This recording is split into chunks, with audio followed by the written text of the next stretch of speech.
UP के बलिया जिले में मुख्यमंत्री सामूहिक शादी समारोह की तस्वीर। बलिया में 25 जनवरी को हुई मुख्यमंत्री सामूहिक शादी समारोह में एक दो नहीं बल्कि 200 से अधिक ऐसी दुल्हनियां हैं जो दलालों के माध्यम से सरकारी सिस्टम को ही हिलाकर रख। बलिया जिले में मुख्यमंत्री सामूहिक शादी समारोह में 566 जोड़ों की शादी में यह एक दो नहीं बल्कि 200 से अधिक ऐसी दुल्हनियां अब तक की जांच में फर्जी पाई जाती। फर्जी दुल्हनियों ने दलालों और अधिकारियों की साठगांठ से सरकारी सिस्टम को ही हिलाकर रख दिया। इस मामले की जांच अभी जारी। फर्जी वाड़े की जांच करने बलिया आए समाज कल्याण निदेशक प्रशांत कुमार ने भी माना कि 566 जोड़ों की हुई शादी में 240 शादियां फर्जी निकली।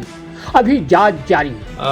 अभी जो प्रारंभिक जांच हुई है उसमें 200 से ज़्यादा लोग अपात्र पाए गए हैं। 200 से ज़्यादा जोड़े हुए हैं।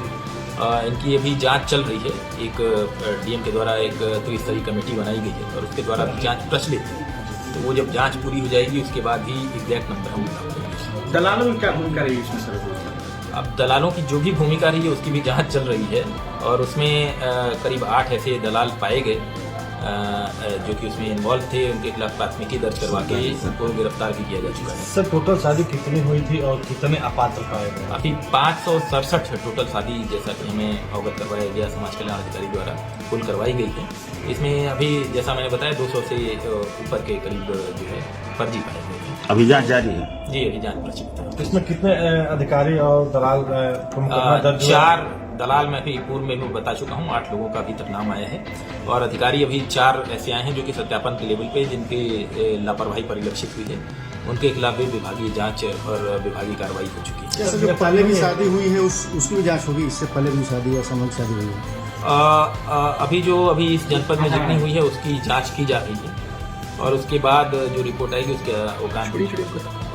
इस बीच योगी सरकार के समाज कल्याण मंत्री असीम अरुण भी जब बलिया पहुंचे तो मीडिया ने मुख्यमंत्री सामूहिक शादी समारोह में फर्जी बाड़े को लेकर सवाल दागा तो मंत्री जी ने कहा कि यह ऐसी योजना है जो गरीब परिवारों की मदद करती। पूरे प्रदेश में यह योजना अच्छी तरह से संचालित हो रही है। मंत्री जी ने कहा कि सिर्फ बलिया में ही फर्जी बाड़े की शिकायत मिली। मंत्री जी इस बात से संतुष्ट भी नजर आए कि अब तक दलालों की गिरफ्तारी हो चुकी, अधिकारी भी गिरफ्तार हो चुके हैं। जो अधिकारी बचे उन्हें भी दंडित किया जाएगा।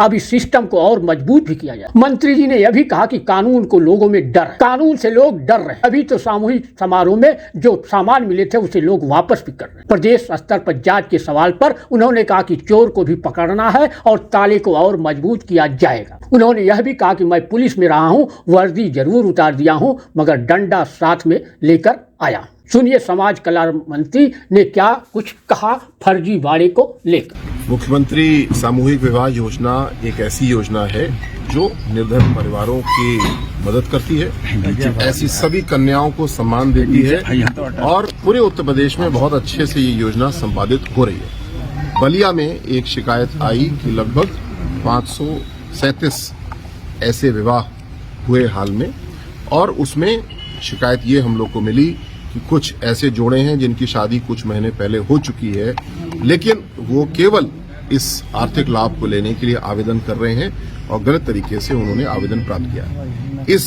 शिकायत पे एक जांच समिति का गठन किया गया और साथ साथ जो 35,000 रुपए भुगतान किए जाते हैं उनको तत्काल रोक दिया गया। इससे जो बेईमानी हो सकती थी उसको तत्काल रोक दिया गया। मुझे इस बात की अभी तक संतुष्टि है कि जो 4 अधिकारी इसमें दोषी पाए गए उनके खिलाफ प्रशासनिक कार्रवाई की गई।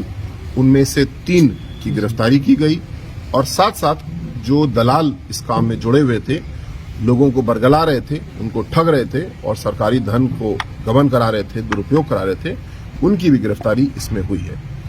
अब आगे क्या कार्रवाई होगी इसके बारे में भी मैं बात करना चाहूंगा। जो सख्ती भ्रष्टाचार के खिलाफ आदरणीय मुख्यमंत्री जी की है वो यहाँ पे लोगों को देखने को मिली, आगे और देखने को मिलेगी। कोई भी ऐसा दलाल, कोई भी ऐसा अधिकारी बचेगा नहीं जिसने सरकारी धन के दुरुपयोग की गबन की चेष्टा की है। पैसा तो नहीं गया, रोक दिया गया उसको, लेकिन उसको दंडित जरूर किया जाएगा।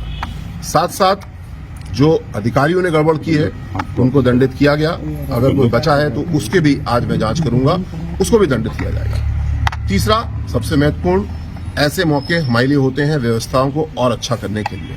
हमने अभी चर्चा की है लखनऊ में भी 2 दिन से हमने चर्चा की कि हम सिस्टम को और मजबूत कैसे कर सकते हैं। जैसे कि विवाह प्रमाण पत्र मौके पे ही कार्यक्रम में ही दिया जाएगा, लड़की की और लड़के की दोनों की फोटो उसके ऊपर होती हैं, जिससे कि यहाँ जिस प्रकार की चेष्टाएं की गई थी वो नहीं हो पाएंगी।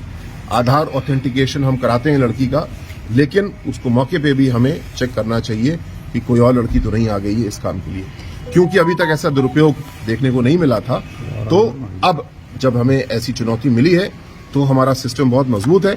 हमारे डीबीटी, हमारा आधार, इन सब चीजों को जोड़ करके हम लोग जल्दी 2 सप्ताह के अंदर ऐसी पुख्ता व्यवस्था बना लेंगे कि दोबारा कहीं किसी की अगर कुछ चेष्टा भी है ऐसी गड़बड़ी करने की तो हमारा सिस्टम इतना मजबूत होना चाहिए कि वो ना करे। एक पहलू और इसमें है जो अनसंवेदनशीलता दिखाई गई, जैसे कि मैंने भी वीडियो में देखा कि कुछ बहनें खड़ी हैं और 2 दूल्हे केवल खड़े हैं या 3 खड़े हैं और उनको शादी का एक ऐसा कार्यक्रम दिखाया जा रहा है। ये घोर लापरवाही है, ये हमारी संस्कृति नहीं है ऐसे करना।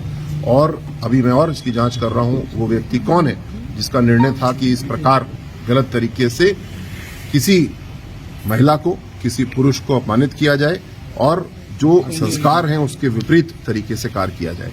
ये अभी परीक्षण का विषय है, उनको भी दंडित किया जाएगा। यद्यपि वो अपराध भ्रष्टाचार का तो नहीं है, लेकिन असंवेदनशीलता भी एक बहुत बड़ी गलती है, उनको भी दंडित किया जाएगा। कितने अपात्र पाए गए हैं इसमें? कितने अपात्र मिले हैं? 200 क्षमा चाहूंगा 537 जोड़े इसमें इन्वॉल्व थे और अभी तक की जांच से लगभग 240 अपात्र पाए गए हैं। 20 ऐसी टीमें बनाई गई, 3 दिन के अंदर घर घर बेच करके इसकी जांच कराई गई। जो शेष है उनके लिए और अभी जांच की जा रही है, किसी का कुछ तकनीकी विषय है उसका और परीक्षण किया जा रहा है, लेकिन फिलहाल 240 गिरफ्त पाए गए हैं। इनके सभी के जो भेंट स्वरूप सामान दिया जाता है वो लगभग वापस आ गया है।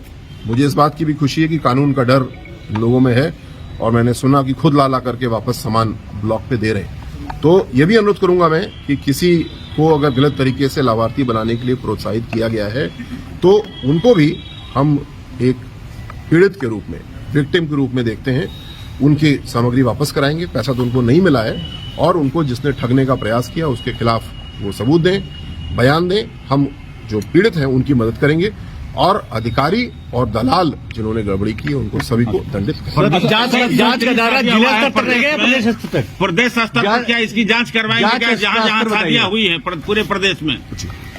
इसमें 2 तरह की जांच है। एक जो गड़बड़ी के आरोप लगे, जितना सत्य पाया गया उसकी आपराधिक अन्वेषण, इन्वेस्टिगेशन एसपी बलिया द्वारा कराया जा रहा है। मैंने उसकी समीक्षा की, मैं संतुष्ट हूं, लेकिन उसको और तेज करने की जरूरत है, उसको और मजबूत करने की जरूरत है, जिससे कि किसी न्यायालय में एविडेंस कलेक्शन कमजोर हुआ इसकी वजह से लाभ न मिले। जो राज्य स्तर पे हमने तत्काल ये समीक्षा की, जैसे मैंने बताया कि चोर को भी पकड़ना है और ताले को भी मजबूत करना है, यानी आधार ऑथेंटिकेशन, खाते से जोड़ना, फोटो खींचना, मौके पे ही कार्यक्रम स्थल पे ही विवाह प्रमाण पत्र देना, ये चीजें ऐसी हैं जो भविष्य में इन संभावनाओं को लगभग समाप्त कर सकती हैं कि कोई भी हमारी गड़बड़ी की चेष्टा ना करे। उसको भी, लेकिन ये समीक्षा का विषय होता है, एक नीति परिवर्तित की जाती है। जल्दी हम नीति को और मजबूत करेंगे। चोर तो पकड़े गए, लेकिन ताला भी हमारा मजबूत होना चाहिए, इसके लिए काम किया। सर, ताले की कितनी चाबियां बनाई है और कितने हाथों में रखी है? ताले की कितनी चाबियां बनाई है, कितने हाथों में रखी है? ताले को मजबूत करना हमेशा हमारा काम है और मैं तो जीवन भर पुलिस में रहा हूँ, चोरों को पकड़ा है, वर्दी जरूर उतार दी है, लेकिन डंडा साथ में लेकर के आया हूँ। जो दोषी हैं उनके खिलाफ भरपूर कार्रवाई होगी।